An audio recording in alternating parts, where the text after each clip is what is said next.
หากระเฮ็ดใหม่ๆเลยพี่น้องทางด้านเทิงจะเป็นหน้าผาเนาะจะขี่คู่หรือว่าขี่เดี่ยวก็ได้แบบเป็นเจอร์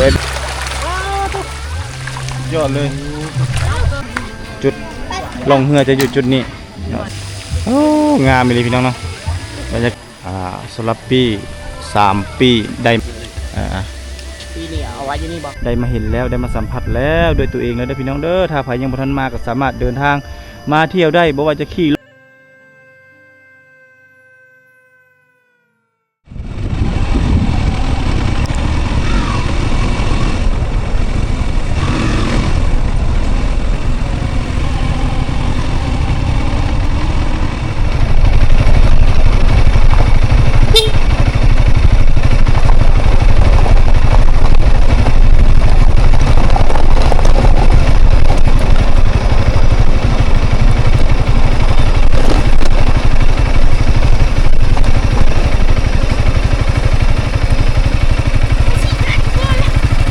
คันนั้นได้บ่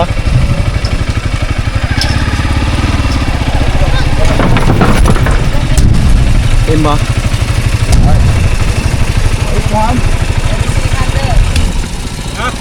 ได้จะ4,000ถ้าที่บักใหญ่พุ่นเด้อซะตอนนี้บ่าวตุกและทีมงานเดินทางมาฮอดแล้วพี่น้องเนาะเดินทางออกจากไซบัวทอง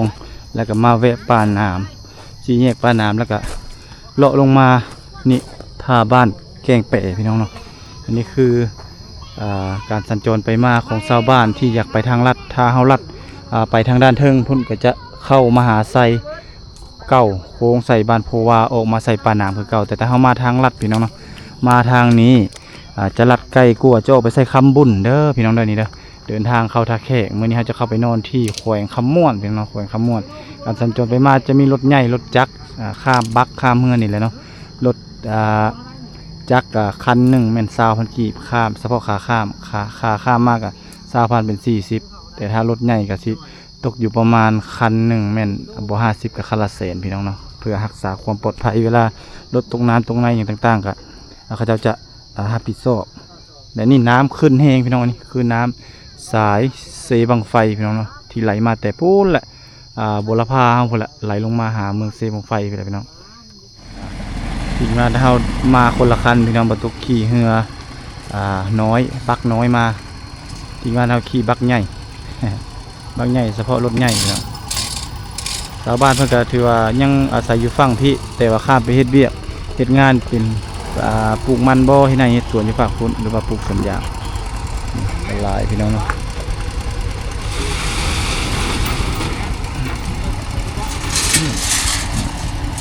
มาแล้วนี่คือทีมงานนะเฮา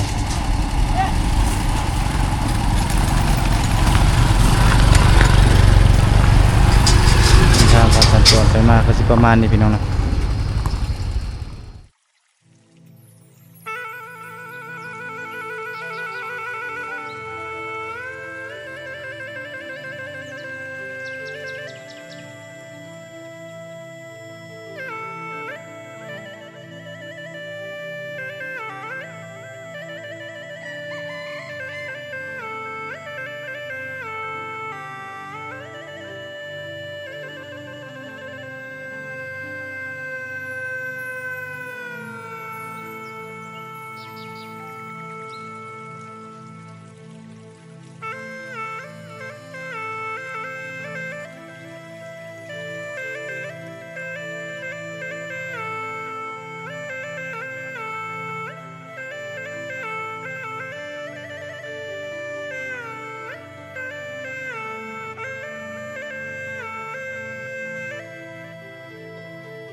ดแล้วพี่น้องบ้านนาคือที่นี่คือขุนกองแรงแหล่งท่องเที่ยวแห่งใหม่ของเมืองหินบูนแขวงคำม่วนก็คือบ้านเกิดของบ่าวตุกเองเนาะบ่าวตุกเกิดที่เมืองหินบูนแขวงคำม่วนพี่น้องมื้อนี้พาท่านผู้ชมมาเที่ยวชมบ้านเกิดหรือว่าเมืองเกิดพี่น้องเนาะนี่แถวนี้จะเป็นโฮมสเตย์แบบเฮือนพักเนาะมาค้างคืนสามารถนักท่องเที่ยวสามารถมาเที่ยวค้างคืนเช่าเป็นครอบครัวได้นี่ก็จะหากระเฮ็ดใหม่ๆเลยพี่น้องทางด้านเทิงจะเป็นหน้าผาแล้วก็จะมีการไต่ตามเขาเอิ้นว่าเป็นอู่เนาะขัวอู่ทางด้านเทิงจะเป็นขัวอู่ตัวนั้นจะเป็นจุดชมวิวที่ทุกคนมาจะไปเช็คอินใครมักการผจญภัยก็สามารถไต่ขัวเล็กขัวอู่ได้อยู่ทางด้านเทิงเอาแหล่งท่องเที่ยวหากระเปิดใหม่ๆเลยพี่น้องเนาะยังบ่ฮอด2-3 เดือนซ้ำนี่เนาะแล้วก็พาท่านผู้ชมนี่มีไผมักสายลุยๆก็สามารถเดินทางมาเช่ารถอยู่นี่เนาะแล้วก็เดินทางมาเที่ยวได้พี่น้องเนาะแบบสายอันนี้เป็นแบบสายผจญภัยเนาะจะขี่คู่หรือว่าขี่เดี่ยวก็ได้แบบแอดเวนเจอร์เลยประมาณนี้ทางด้านนี้ก็จะเป็นหน้าผามันเลยพี่น้องแล้วก็จะเฮ็ดอ่างน้ำเนาะต่อไปบางที่ก็จะน่าจะเฮ็ดเป็นบ่อนตู้แถวนี้นะจะเป็นตู้ได้ตัวนี้จะเป็นร้านอาหารบ่อนนั่งลิ้นนั่งพัก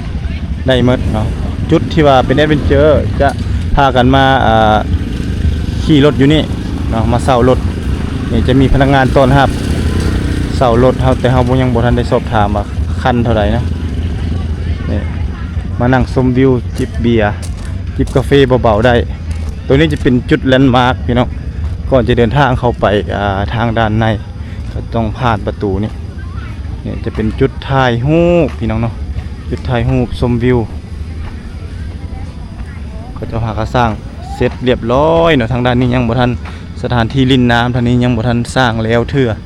ทางนี้เนาะยังสร้างบ่ทันสำเร็จนี่จะมีบ่อนพักจุดชมวิวแล้วก็ทางด้านนี้เข้าไปจะเป็นบ่อนถ่ายรูปมาบ่อนนี้บ่อนถ่ายรูปนี่เนาะนี่ซื้ออาหารออกมานั่งกินแล้วก็ชมแม่น้ำพี่น้องอันนี้แม่น้ำขุนกองแรงจะมีห้องล่องเรือพร้อมได้สามารถมาล่องเรือได้นี่จะจัดสรรปั่นแต่งใหม่เมิดนี่สามารถมาล่องเรือชมสายน้ำเย็นๆสบายอย่างที่ได้แล้วก็มาเซลฟี่ถ่ายรูปอยู่ขัวนี่เนาะนี่ขัวเล็กขุนกองแรงนี่เนาะย่างขึ้นจะมีทางบันไดย่างขึ้นส่วนหลายเขาจะมาถ่ายรูปอยู่นี่แหละพี่น้องนี่มาเป็นคู่มาเป็นทีมงานมาเป็นครอบครัวมาเที่ยวได้เลยเด้อพี่น้องเด้อนี่เขาจะเปิดสปริงเกอร์เนาะหรือว่าน้ำพุจะจัดสรรใหม่สวยงามเลยทีเดียวท่างนี้จะเป็นป่าไปเบิ่งป่าพี่น้องป่าที่ไปเบิ่งป่าที่ไปเบิ่งผู้สาวเกลือป่าทางด้านนี้ป่าโอ้ป่าหลายขนาดเนาะตัวพี่น้องพวกตัวป่าก็มีแต่ตัวใหญ่ๆพี่น้องไอ้เกินป่าอย่างนี้ฮะหมูซื้อเนาะโอ้หมูซื้อมันคือกันเหมือนว่าผูกน้องเอ้ยหมูสาวเกลือป่านี่พนักงานต้นหับคนมาเกลือขั้นคนออกมาก็สามารถซื้อหัวอาหารมาเกลือได้เป็นปะโอ้สามารถมาเกลือได้คือกันพี่น้องลอยจะดีลิโนโอ้จากลายโบราณตัวบักใหญ่ๆขึ้นมาเป็นฝูงเลยอันนี้ป่าธรรมชาติที่เขาจะอนุรักษ์ไว้เนาะปลาธรรมชาติเนาะให้นักท่องเที่ยวเดินทางมาแล้วก็สามารถมาเกลือได้ซื้อหัวอาหารเกลือมาได้ผมป้าโอ้ลูกนี้คุยเบ็ดปลา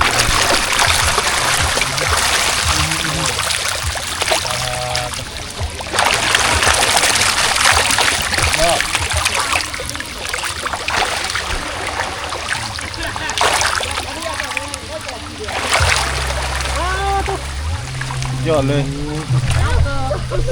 สาวเกลือป่าก็งามนี่มาจุดนี้ได้ชมทางธรรมชาติได้ชมทางนี่แหละการเกลือปูเกลือป่าพี่น้องเนาะและทางด้านนี้ก็จะเป็นการล่องเรือทางนี้ สามารถมาล่องเรือได้นี่จุดล่องเรือจะอยู่จุดนี้เนาะสามารถมาล่องได้เป็นคู่พี่น้องเนาะนี่เป็นคู่2คนนั่ง2คนได้สบายนี่นักท่องเที่ยวกำลังเดินทางมาเนาะพี่น้องเนาะดูจุดพักแต่ละบอนธรรมชาติสวยงามพี่น้องเอ้ยนี่นะจุดเกลือป่าพักก่อนจังหน่อยใครที่เดินทางมาเที่ยวขุนกองแรงนี่ก็คือต้องได้ซื้อปีก่อนเป็นปะซื้อปีธรรมดาขึ้นไปฮอดจุดชมวิวคือจุดนั้นราคาเท่าไหร่70,000กีบต่อ1คนคนลาวราคา70คนต่างประเทศเด้มีราคาปะซ้ำกันมั้ยเนาะโอ้คนต่างประเทศเอาว่าเป็นคนไทยคนลาวคนเอียงก็ราคา70,000กีบแต่เฮาบัดนี้เฮาอยากแบบแอดเวนเจอร์อยากย่างไต่สลิงนั่นไปฮอดหัวอู่ตัวนี้ราคาเท่าไหร่ประมาณ 300,000 เนาะก็คือ 300,000เฮาไปฮอดพุ่นเอาแล้วตามแล้วพุ่น คนหนึ่ง70อ๋อคนหนึง70,000กิโลไปที่ตัวชู้ สามคนพอดี210,000แม่นบ่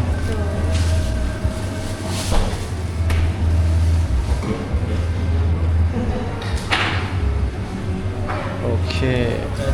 เด้อปีบ่สำหรับปี3ปีได้มาเรียบร้อยพี่น้องเนาะตอนนี้กำลังเดินทางเพื่อจะพาท่านผู้ชมไปเที่ยวจุดชมวิวพี่น้องเนาะครั้งแรกที่เดินทางมาเที่ยวสถานที่ดังกล่าวเนาะกับบ่ใกล้บ่ไกลพี่น้องทางอย่างฮอดพี่เลยมาเขาก็จะมีจุดพักผ่อนเนาะว่าจุดล่องเรือแล้วก็จุดที่ว่ามาเกลือป่าได้แล้วก็มาถ่ายรูปอยู่ครัวดังกล่าวนี่พี่น้องครัวงามๆนี่เนาะนี่ธรรมชาติสวยงามเลยในระหว่าง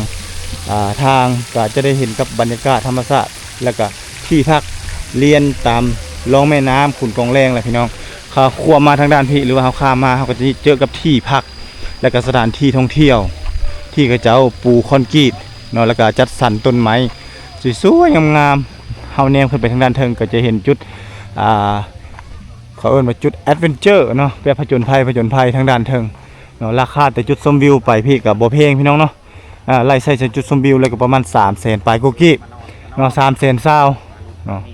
นี่สถานที่ดังกล่าวนี้เหมาะสมแก่การมาพักผ่อนเนาะแบบครอบครัวบ่หรือว่าแบบคู่แบบเป็นคู่ก็ได้พี่น้องหรือว่าแบบทีมงานหมู่คู่สามารถเดินทางมาเที่ยวได้เขาจะประดับประดาสวยๆงามๆนะหากระเปิดให้บริการ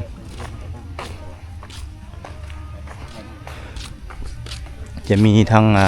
ส่วนหลายจะเป็นมันส่งวันเสาร์วันอาทิตย์พี่น้องเนาะเสาร์อาทิตย์นี้จะมีนักท่องเที่ยวเดินทางเข้ามาหลายไม่ว่าจะเป็นทางภายในและก็ต่างประเทศพี่น้องเนาะส่วนหลายจะมาจากประเทศไทยเนาะประเทศไทยนี่ก็มาหลายอยู่ทางนครพนมเฮานี่โอ้ก็จะเฮ็ดแบบเป็นตาอยู่นะพี่น้องเนาะเป็นที่พักจะมีหลายหลังเขาจะย่างไปตามนี้จะมีเส้นทางขึ้น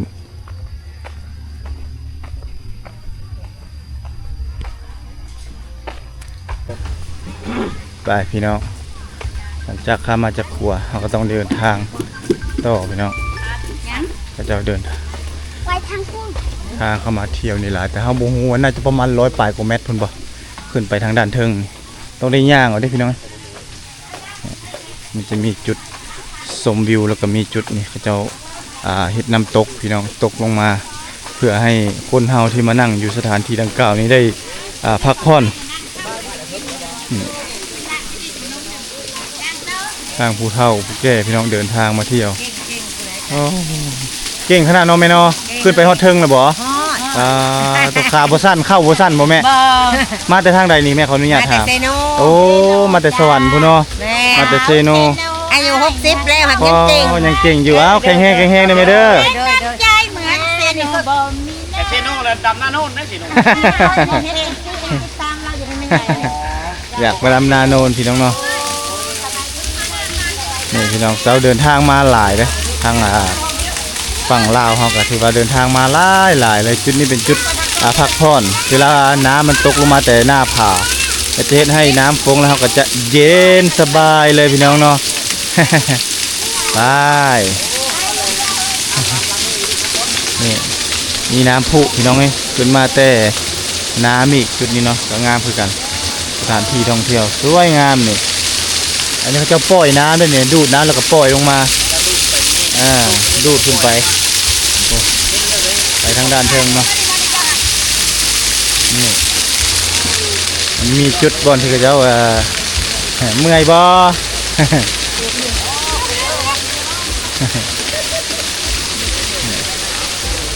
โอ้อันนี้ก็ล่องเหือพี่น้องไงถ้าก็ล่องเหือ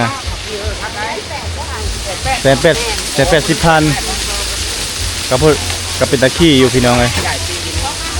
ขายปี้เครื่องดื่มโอ้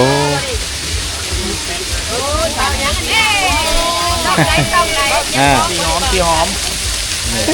เดินทางมาจากเซโนกันบ่แม่ มาแต่สวรรค์เขต สวรรค์มาจากสวรรค์เลยเนาะบ้างแรกบ่ บ้านแรก บางคนสวรรค์ บ้านแรกเป็นที่ดิน โดย บ่เมื่อย โอ้ครับเนาะได้เห็นแล้วมันงามเนาะ น้ำมันแตก คือว่าบุญฮอดจอดถึงแล้วเนาะที่เดินทางมา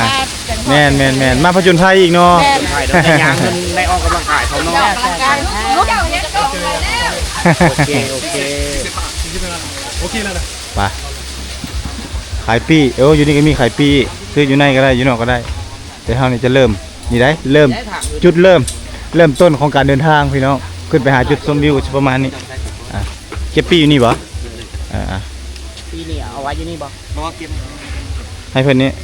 น่าเพิ่นไป แจงปีโอเค มาแจงปี้ไป คือเลยเนาะ อันนี้คือจุดชมวิวนี่เป็นจุดเก็บปี้ ยุดแจงปี ขึ้นจุดชมวิวเริ่มการผจญภัยได้พี่น้องบาทนี่เอานี่แหละแนะนำถ้าใครอยากมาผจญภัยแบบเป็นเจอสามารถเดินทางมาเที่ยวมาชมได้ สถานที่ดังกล่าวนี่กับโบไก่พี่น้องทางอย่างหอดเลยเนาะน่าจะประมาณ20 ปลาย 30 กิโลแหละแต่ทางแวะห้วยเอกเข้ามาพี่น้องเอาเริ่มเดินทางครั้งแรกถือว่าเขาจะเฮ็ดลักใส่จอดเล็กเนี่ยหนาถาวรพี่น้องเนาะในเส้นทางการเดินทางขึ้นนี่บ่แม่นของง่ายเด้เพื่อที่สร้างสำเร็จเนาะออกแบบมานี่ตัวขักอะไรพี่น้องจุดที่เขาเจ้าเฮ็ดเป็นบ่อนท่องเที่ยวทางด้านพวก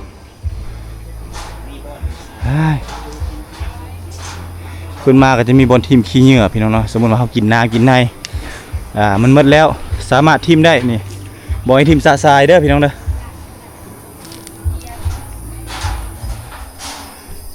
ไปพี่น้องเขาก็ขึ้นไปน้ำพักไปน้ำพี่น้องถือว่าเมื่อยเขาก็นั่งพักยืนพักเศร้าได้ตามเส้นทางที่เขาย่างขึ้นโอ้โหเนาะขึ้นมาก็จะเจอกับธรรมชาติแล้วก็ต้นไม้ป่าพี่น้องอันนี้เขาเรียกว่าต้นแก่นจันทร์นั่นนี่เลยถ้าเขตชนบทคือเจ้าจะมาเอาไปขายนี่มาตัดแล้วก็ทากเอาเกณฑ์มาเอาไปขายนี่ธรรมชาติล้วนๆเนี่ย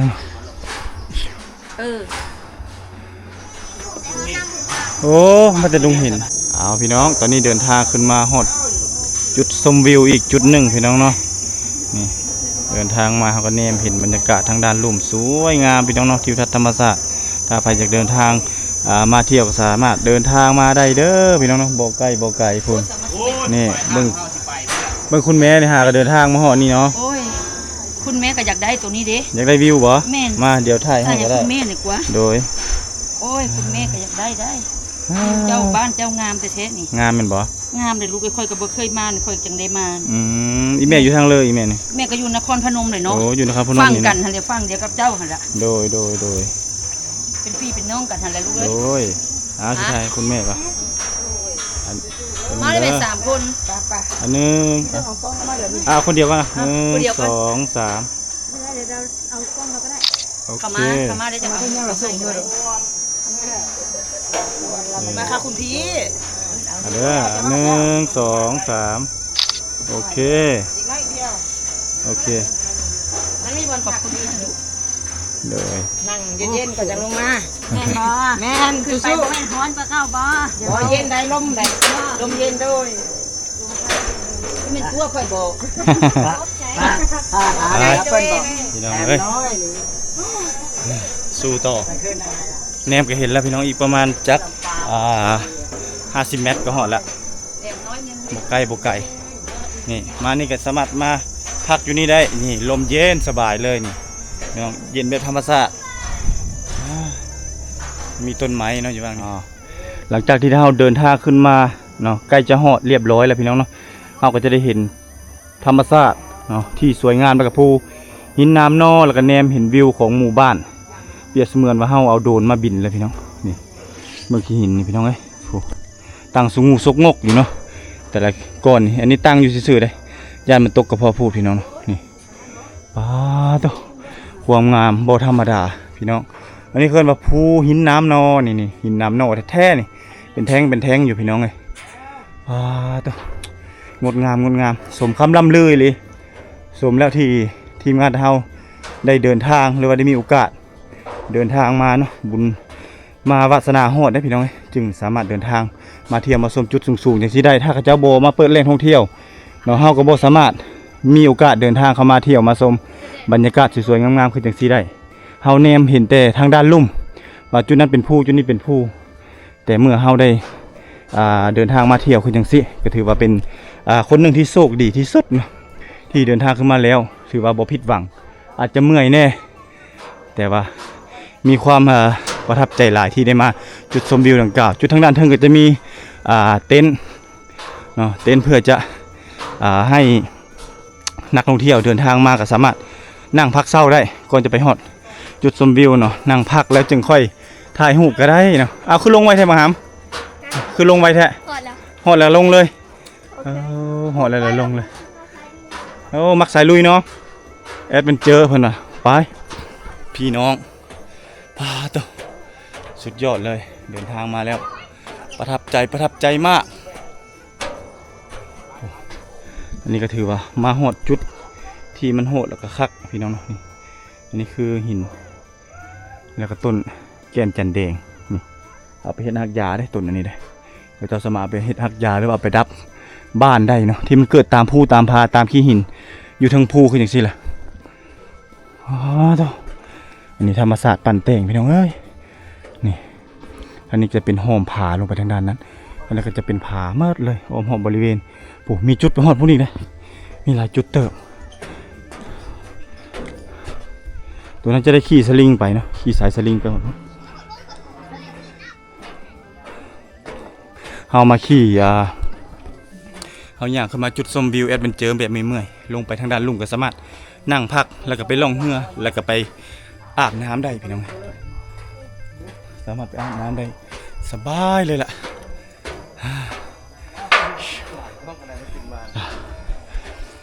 มาฮอดแล้วพี่น้องจุดชมวิวภูผาม่านพี่น้องตัววิวหลักล้านเลยฮอดแล้วพี่น้องเอ้ยจุดชมวิวขุนกองแรงนี่บรรยากาศตัวสุดยอดเหนือความบรรยายเลยสามเอาขี่ยนต์อยู่ทางเทิงฟ้าไปได้พี่น้องเอ้ยเนี่ยไปเราก็จะได้เห็นธรรมชาติเนาะที่บ่มีไผเนรมิตพี่น้องมันเหนือคำบรรยายให้เลยบ่มีทิติเลยโอ้บรรยากาศสุดยอดไม่มีทิติ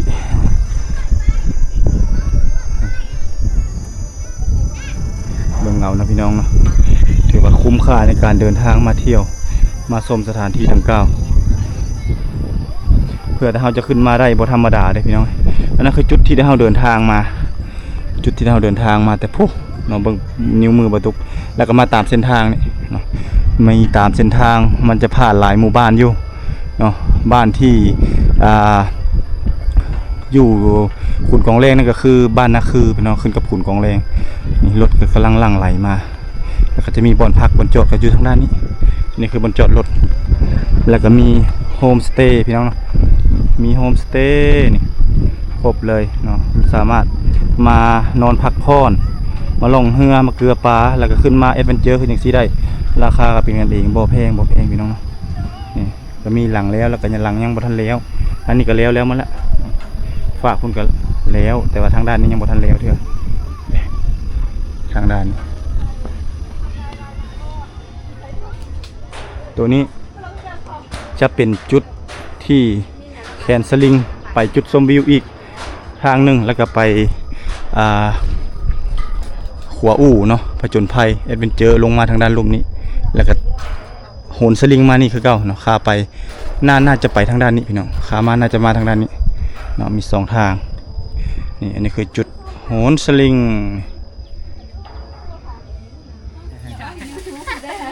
ไปพี่น้องหลังจากที่ได้เฮาเดินทางขึ้นมาฮอดจุดชมวิวแล้วตอนนี้ก็ถือว่าพักผ่อนหย่อนใจแล้วมีเหงื่อมีแฮขึ้นมาแน่แล้วเนาะบรรยากาศตอนเที่ยงตอน